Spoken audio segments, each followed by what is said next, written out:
isaorana ny honorable député Sabani izay tonga manotrona an'izao fanomboana ny asa fanamboarana ny gare routière vaovao eto Fort Dauphin izao. Tolorana fisaorana ireo entreprise sy ireo ataontsika hoe avy amin'ny CCPREAS avy Antananarivo izay manao contrôle ity asa ity.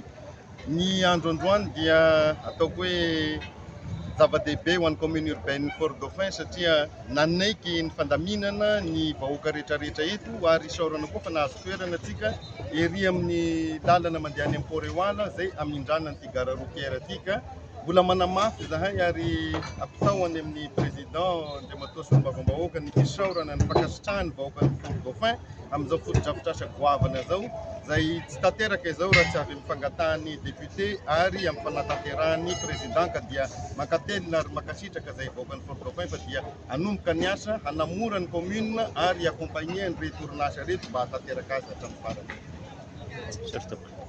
Andriamatoa Solombavam-bahoaka. Ito angamba dia misaotra angamba ny filohan'ny mpanavaozana izay tena hoe mitazona ny teniny satria ray vonana lasa izy miresaka raha tonga teto dia hoe hanomboka amin'ny tapatapaky ny volana Jolay ny asa, androany manomboka ny asa. Izany ny zavatra ilain'ny vahoaka rehefa miteny dia tanterahana. Aza zavatra izany moa izany dia ny fanolohany dia niataka izay ataonay tamin'ny Desambra dia izy miteny hoe hijerena ny fanamboarana ny gare routière sy tsena eto Akoradavaka. Zava-dehibe izao ary tena hoe velombolo ny vahoaka ny Tolagnaro satria sarotra be ny nahitana hoe filokim-pianjakana anao anjo ezaka ohatran'izao fa tena hoe tanteraka izao ary tataka izany zavatra izany fa tena hoe manambara mihitsy. Ary izay moa izany mahatonga anay eto miteny foana amin'ny vahoaka ilaina ny fandaminana satria ny tanàna miezaka mitady toerana hamindrana satria mila maharitra ihany koa tsika amina zavatra tontony satria tsy mora. Rehefa hanana ny soa anao dia miafiafy kely aloha mba tena hoe ho vita tsara ny toerana izay fitaorana izay ary mino fa ho vita soa matsara aty mipodika aminareo entreprise ny tena tsy mitokony andraikitra ao amin'ny orinasa mba tena hoe ho vita tsara izy mba ho reharehantsika. Izay moa izany no tena zava-dehibe ary ny anay mahasolo mahavahoaka anay dia mamerina ny fisaorana amin'ny Andriamatoa filoha satria izany ny ilain'ny vahoaka. Tsy miresa be fotsiny na mampanantena fotsiny fa dia action.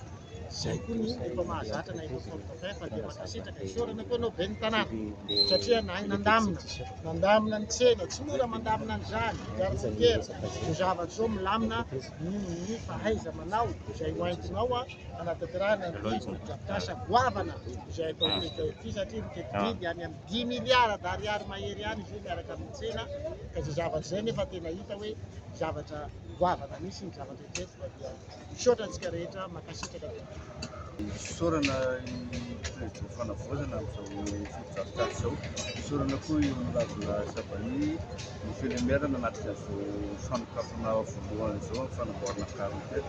Eto moa zany solika ny entreprise hanatanteraka an'ity asa ity dia manome tompony vahoaka amin'ny Fort Dauphin fa hanome sosony tsara ho an'ny vahoaka amin'ny Fort Dauphin izahay ary hanaraka tsara ny rafitra rehetrarehetra. Araka ny hitantsika teto androany nanao ny vaty fototry ny fanamboarana ny gare routière ny eo anivon'ny commune ambonivohitra Fort Dauphin nanasana manokana ny Andriamatoa Solombavam-bahoaka ny voky teto district Antolagnaro teo ihany koa natria entreprise izay isahana ny tetikasa manao ahoana ny fandraisanareo vahoaka izay miasa sy monina ety amin'ity faritra ity izay. Misaotra anao aloha ary misaotra ny vahoaka ny Fort Dauphin.